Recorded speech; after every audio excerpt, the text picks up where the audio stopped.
ടെൻഷനിലാണോ? Exam ഇങ്ങ് അടുത്തെത്തിയില്ലേ? നമ്മുടെ social exam ആണ് നമ്മൾ ഫേസ് ചെയ്യാൻ പോകുന്നത്. മിസ് നിങ്ങൾക്ക് ഉറപ്പ് തരാണ്, നമ്മൾ ഈ എക്സാമിൽ ഫുൾ എ വാങ്ങിയിരിക്കും, ഫുൾ A+ നമ്മൾ വാങ്ങിയിരിക്കും. ഒരു സംശയവും വേണ്ട, ഇത് നമ്മളുടെ കയ്യിലായിരിക്കും. ഓക്കെ, സോ ഇന്നത്തെ സെഷനിൽ നമ്മൾ കുറച്ച് ക്വസ്റ്റ്യൻസ് ആണ് പ്രഡിക്റ്റ് ചെയ്യാൻ പോകുന്നത്. ഓക്കെ, എക്സാമിന് ഓരോ ചാപ്റ്ററിൽ നിന്നും ഏതൊക്കെ ക്വസ്റ്റ്യൻസ് ആണ് വരാൻ പോകുന്നത് നമുക്കൊന്ന് ഡിസ്കസ് ചെയ്യാം. റെഡി? യെസ്. അപ്പൊ ഫസ്റ്റത്തെ നമ്മളെ ചാപ്റ്റർ എടുക്കാം. Let's draw and read. വരയ്ക്കാം അല്ലെ? അപ്പം ഈ ഒരു ചാപ്റ്ററിൽ നിന്ന് നമ്മുടെ വായിക്കാം എന്നുള്ള ചാപ്റ്ററിൽ നിന്ന് ഏത് തരത്തിലായിരിക്കും ക്വസ്റ്റ്യൻസ് ചോദിക്കാം? യെസ്, ഉറപ്പായിട്ടും ഒരു ഡയറക്ഷനെ കുറിച്ചുള്ള ക്വസ്റ്റ്യൻസ് ഉണ്ടാവും. How can you find the directions എന്നോ, അല്ലെങ്കിൽ ഇതിൽ നിന്ന് നിങ്ങൾ ഡയറക്ഷൻസ് ഫൈൻഡ് ചെയ്യാം. മുകളിൽ എന്താണ്, ബോട്ടത്തിൽ എന്താണ്, ലെഫ്റ്റ് സൈഡിൽ ഏത് ഡയറക്ഷൻ ആണ്, ഈ നമ്മുടെ റൈറ്റ് സൈഡിൽ ഏത് ഡയറക്ഷൻ ആണെന്ന് ചോദിച്ചിട്ട് ഒരു ക്വസ്റ്റ്യൻ നമുക്ക് എക്സ്പെക്ട് ചെയ്യാം. അപ്പൊ കൃത്യമായിട്ട് നമ്മൾ എന്ത് പഠിച്ചിരിക്കണം? നമ്മുടെ ന്യൂസ് പഠിച്ചിരിക്കണം അല്ലെ? എന്നാൽ മാത്രമേ നമുക്ക് ഈ ഒരു മാപ്പ് ക്വസ്റ്റ്യൻ ആൻസർ ചെയ്യാൻ പറ്റുള്ളൂ. അപ്പം ഇതെന്താണ് ന്യൂസ് എന്ന് ഒരു ഐഡിയ ഇല്ലാത്തവർ എന്ത് ചെയ്യുക? നമ്മുടെ ലൈവ് വീഡിയോസ് കാണാൻ നമ്മൾ കൃത്യമായിട്ട് അതിലെ എക്സ്പ്ലെയിൻ ചെയ്തിട്ടുണ്ട്. ഓക്കെ, അടുത്തൊരു ക്വസ്റ്റ്യൻ എന്തായിരിക്കും?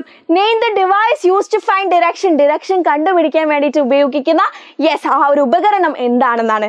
എന്താണ്? ഒരു സംശയം വേണ്ട, നമ്മുടെ കോമ്പസ് ആണ് അല്ലെ? കോമ്പസ് കൊണ്ടാണ്, നമ്മുടെ വടക്ക് നോക്കിയ യന്ത്രം കൊണ്ടാണ് നമ്മൾ എന്ത് ചെയ്യുന്നത്? ഡയറക്ഷൻ ഫൈൻഡ് ചെയ്യുന്നത്. ഓക്കെ, അല്ലെങ്കിൽ മറ്റൊരു ക്വസ്റ്റ്യൻ എന്ന് പറയുന്നത് ഡയറക്ഷൻസിനെ കുറിച്ച് തന്നെയാണ്. ഒരു മാപ്പ് വരയ്ക്കാനായിരിക്കും, നിങ്ങളുടെ ക്ലാസ് റൂമിൻ്റെയോ അല്ലെങ്കിൽ വേറെ എന്തെങ്കിലും ഒരു മാപ്പ് വരയ്ക്കാനോ, അല്ലെങ്കിൽ ഓൾറെഡി മാപ്പ് തന്നിട്ട് അതിൽ നിന്ന് ഡയറക്ഷൻസ് ഫൈൻഡ് ചെയ്യാനായിരിക്കും. ഓക്കെ ആണോ?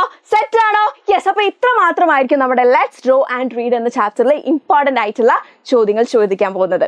സെറ്റ്? യെസ്. ഇനി അടുത്ത ചാപ്റ്റർ നോക്കിയേ, പീപ്പിൾ ബൈ ദ പീപ്പിൾ, ജനങ്ങളാൽ എന്ന ചാപ്റ്റർ അല്ലെ? അപ്പൊ ജനങ്ങളാൽ എന്ന ചാപ്റ്ററിൽ എന്തിനെ കുറിച്ചാണ് നമ്മൾ പറയുന്നത്?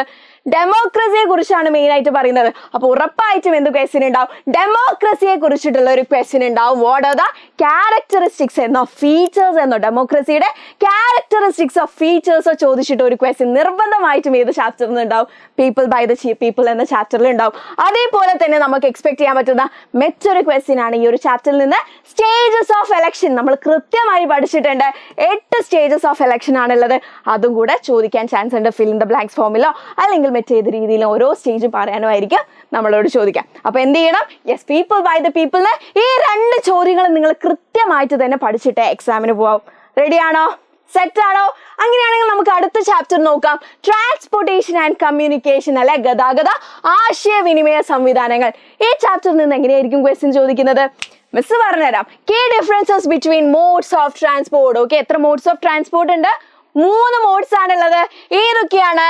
Air, water, land. കരഗതാഗതം, ജലത്തിലൂടെയുള്ള ഗതാഗതം, പിന്നെ വ്യോമഗതാഗതമാണ് ഉള്ളത്. അപ്പം ഈ 3 ഗതാഗതങ്ങളും എന്താണെന്നും അതേപോലെ ഇതിന്റെ പ്രത്യേകതകൾ, അഡ്വാൻറ്റേജസ് എന്താണെന്നും നിങ്ങൾ എന്ത് ചെയ്യണം? കൃത്യമായിട്ട് പഠിക്കണം. എയർ പഠിക്കണം, വാട്ടർ പഠിക്കണം, ലാൻഡ് പഠിക്കണം. ഇത്ര മാത്രം നിങ്ങൾ എന്ത് ചെയ്താൽ മതി? ഈ ഒരു ചാപ്റ്ററിന് പഠിച്ചാൽ മതി. അതേപോലെ തന്നെ നമുക്ക് 2 ടൈപ്സ് ഓഫ് കമ്മ്യൂണിക്കേഷൻ ഉണ്ട് അല്ലെ? ഇന്റർപേഴ്സണലും ഇൻട്രാപേഴ്സണലും. ഇത് കൂടെ നിങ്ങൾ എന്ത് ചെയ്യുക? ജസ്റ്റ് ഒരു 2 ലൈൻസ് എങ്കിലും ഈ ഒരു ചാപ്റ്ററിൽ നിന്ന് പഠിക്കാം. ഓക്കെ അല്ലേ? സെറ്റ് അല്ലേ? അങ്ങനെയാണെങ്കിൽ അടുത്ത ക്വസ്റ്റ്യൻ നോക്കിയേ. നോ അവർ ലാൻഡ്, നാടറിയാം എന്ന ചാപ്റ്ററിന് ഏത് തരത്തിലുള്ള ക്വസ്റ്റ്യൻ ആയിരിക്കും ചോദിക്കാൻ പോകുന്നത്? Difference between high land, mid land and coastal areas. Okay, ഈ 3 സ്ഥലങ്ങളുടെ ഡിഫറൻസ്. ഒരു ഏരിയ ഉണ്ടല്ലോ ഇവിടേക്ക്, അതായത് ഇവിടെ 75 മീറ്റേഴ്സ് ആണ്, ഇവിടെ 7.5 മീറ്റേഴ്സ് ആണ്. നടുവിൽ നമുക്ക് എന്തുണ്ട്? മിഡ് ലാൻഡ് ഉണ്ട്. മേലെ നമുക്ക് ഹൈലാൻഡ് ഉണ്ട്. ആൻഡ് താഴെ നമുക്ക് ആരാണുള്ളത്? കോസ്റ്റൽ ലാൻഡ് ആണുള്ളത്. ഇതിനെ കുറിച്ച് നിങ്ങൾ എന്ത് ചെയ്യുക? ഈ ഒരു ചാപ്റ്ററിൽ ഇത് മാത്രം നിങ്ങൾ പഠിക്കാം. യെസ്. അപ്പൊ ഇതോടുകൂടി നമ്മുടെ ഈ ഒരു ക്വസ്റ്റ്യൻ പ്രഡിക്ഷൻ ഇവിടെ അവസാനിക്കുകയാണ്. അപ്പം ഏറ്റവും ഇമ്പോർട്ടന്റ് ആയിട്ട് കൂടുതൽ ചാൻസ് ഉള്ള എല്ലാ ക്വസ്റ്റ്യൻസും നമ്മൾ ഈ ഒരു സെഷനിൽ ഡിസ്കസ് ചെയ്തിട്ടുണ്ട്. അപ്പൊ എല്ലാവർക്കും ഹെൽപ്ഫുൾ ആയെന്ന് വിചാരിക്കുന്നു. All the best.